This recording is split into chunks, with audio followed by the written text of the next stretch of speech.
what we have here is the all-new 2018 Aston Martin DB11 V8, an entry-level-ish version of the V12. It has 503 horsepower, compared to the 600 with the V12. After driving it on some epic roads, however, I don't really think that's much of a sacrifice. And according to the engineers, they shaved off 243 pounds off the nose by dropping those 4 extra cylinders. That shifts the weight backwards a bit. So the balance is a little more biased towards the rear, which is what you want out of a sports car. Is it that big of a difference? No, not really, because this isn't so much a sports car as a grand touring car. Prices start at right around $200,000 for the V8. Step up to the V12, and you're going to pay another $16,000.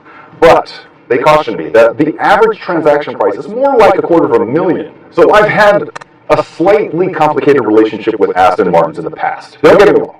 I love the way they look. I love the way they drive. They sound spectacular, but the interior needed a whole lot of work. There were all sorts of part-sharing pieces from Volvo, and the build quality was, in my opinion, horrible. It just didn't feel special for a car that's approaching $300,000. That's all changed with the DB11 now. All of the switches, all of the infotainment, the command dial, it's all from Mercedes, and it all works just the way it should. So let's take a look at this Aston Martin DB11.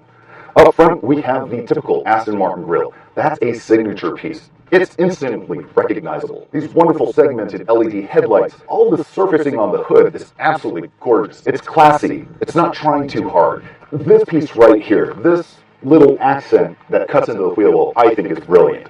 It's subtle enough, but it's still striking.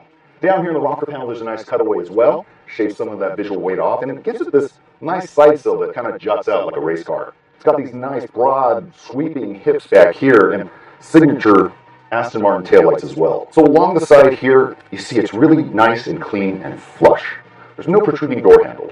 One thing I also like about Aston Martins is this hinge for the door pivots up a little bit so that if you see the door here, there is a huge amount of clearance so that you're not going to scrape on any curves. All these sculpted lines come together so beautifully. And this rear deck lid, also covered in leather. There's a button on the driver's door to open the trunk. Otherwise, you've got to go to your pocket and pop it open here. The trunk itself, it's pretty small. But, you know what? For a weekend jaunt, for a couple, totally fine. Right, so here I am driving the DB11 V8, and it's really quite nice. Now, it's a little stiff for a Grand Tourer, but you know what? I'm not going to complain about that. It's very sporty. It feels a little bit heavy, but also not a problem for a Grand Tourer. There's a lot of road noise and a little bit of wind noise here and there too, but this is a rather coarse asphalt I'm driving on right now. The seat comfort, now even though the padding isn't all that cushiony and pillowy, it's pretty firm, but it's really well shaped, at least for me. I'm 5'10", moderate body type, and it's roomy enough. The side bolsters aren't so aggressive that I feel like it's pinching into my ribcage or anything. All right, here we go. So right now, I'm in GT mode, which is the default mode. It's supposed to be the most comfortable. It's not bad. You're feeling everything in the road, but it's not harsh. There's enough compliance where the mid-corner bumps aren't really affecting anything. The steering's pretty light in this mode. Switch to sport mode, see what that does. A little bit more effort. Now this does have adaptive dampers. It will stiffen up the suspension. I felt a little bit of a jolt there over a bump in the mid-corner, but still plenty of compliance, so I was not nervous. Oh, it sounds great. Let's go to Sport Plus. Brakes feel pretty good. It's a bit of a soft pedal, but that's all right as well. It feels like I can ask for a downshift even though the revs might be a little too high, but when I do get to a low enough rev, it will finally execute it. A little bit of understeered there, but it was a downhill, and I was cooking it into there. Visibility's okay. The 8-pillar here, I kind of have to bob back and forth in left turns, but it's not so thick that I feel like I'm missing something.